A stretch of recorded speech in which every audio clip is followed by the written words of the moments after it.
Bomb has been planted.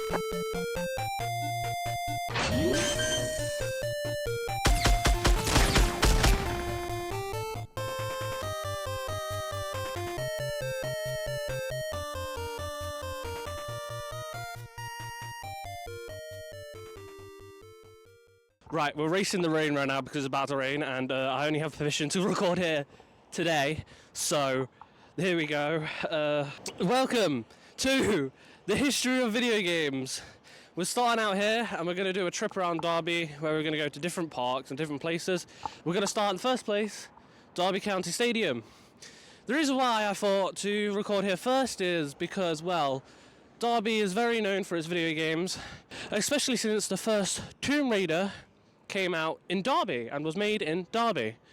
Because, well, we have a lot of history here with video games.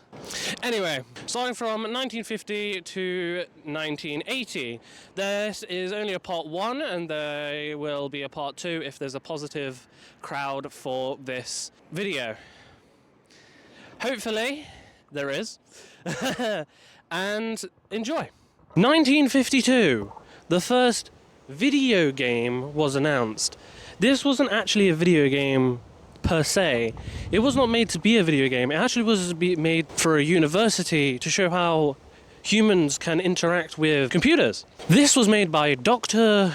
A.S. Douglas. This was made in 1952, and it wasn't actually classified as the first video game per se, because this is just a idea of how humans can interact with computers and not actually classified as a video game. 1958, the first video game was actually made. This was considered the actual first video game, and this game was called Tennis for Two. This was actually surprisingly good for the time. And when I mean good, I don't mean good gameplay and good in general, but what they actually managed to pull off was pretty impressive for the time period. This was another display for a university and wasn't widely given out, especially since you needed a computer the size of a whole entire room just to run the game at the time. You can actually play this game now in simulations online, and it's pretty cool. Surprisingly, this video game actually wasn't made on a normal computer. This was made on a wind simulation computer. Mazda, yes, the car company, made a video game back in 1958, I think it was. Correction here for editor, please. Was a maze game where you had to get a mouse to a piece of cheese. It wasn't very good of a game, personally, as my personal preference. But it did show what people could do with these computers. 1960s! We made it to the 1960s already. Not much happened in the 1950s because most of the video games that came out towards the end of the 10 years. But the advancements they made and how quick these advances came was actually quite good and quite speedy. As you will see in the future, it does gain some momentum. 1962. The year that Space War was released.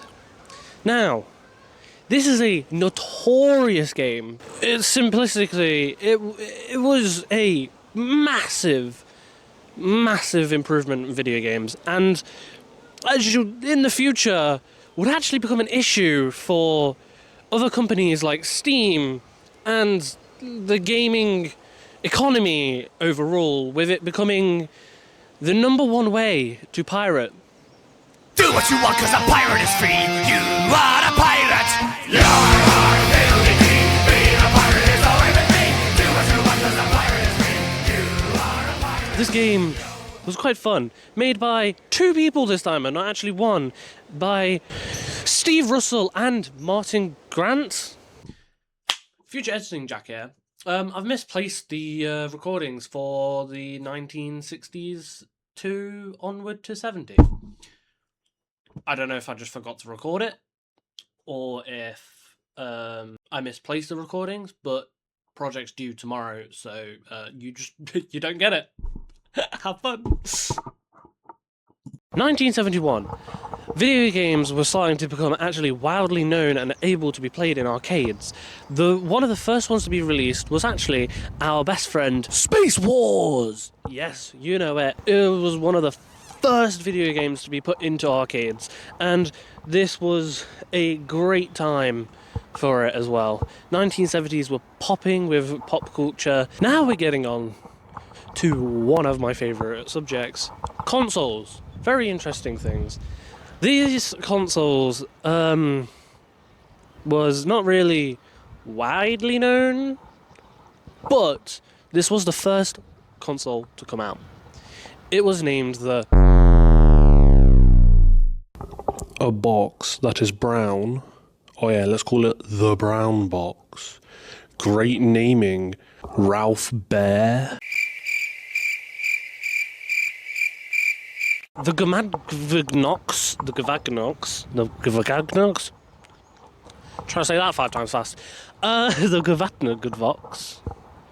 Name here was the first released consoles for the home.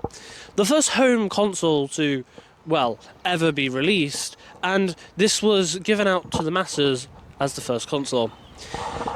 Obviously, because it's the first one, there wasn't thousands of games to pick up from back then. Another arcade machine everybody thinks is the first game to ever be released. Obviously, we had them ones before, but this is the one that everybody thinks is the first game ever released. Pong. But not the Pong you know, Pong on an arcade machine. This was released in 1972 and will forever be known in video game history. It's not as flashy as you would know an arcade machine to be.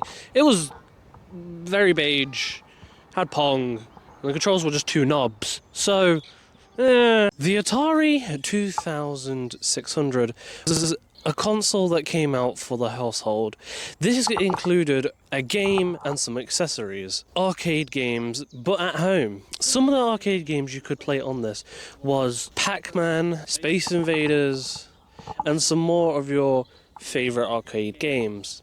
This was a breakthrough for all of the people at home. Instead of spending your money on, you could pay a decent amount of money to play at home, $99 in America. And this was a breakthrough for the home console, and millions of copies were sold in the first year alone. The Magnavox Odyssey 2 was directly made to contend against Atari. This console was actually cheaper than the Atari as well, coming in at $178. This was to completely obliterate the sales of Atari. This actually worked initially, and a lot of people did buy it. However, for some reason, it wasn't always known as the Magnavox console, because in every single country, it was named something different. Here is a list of some of the names it went by in its correlating country.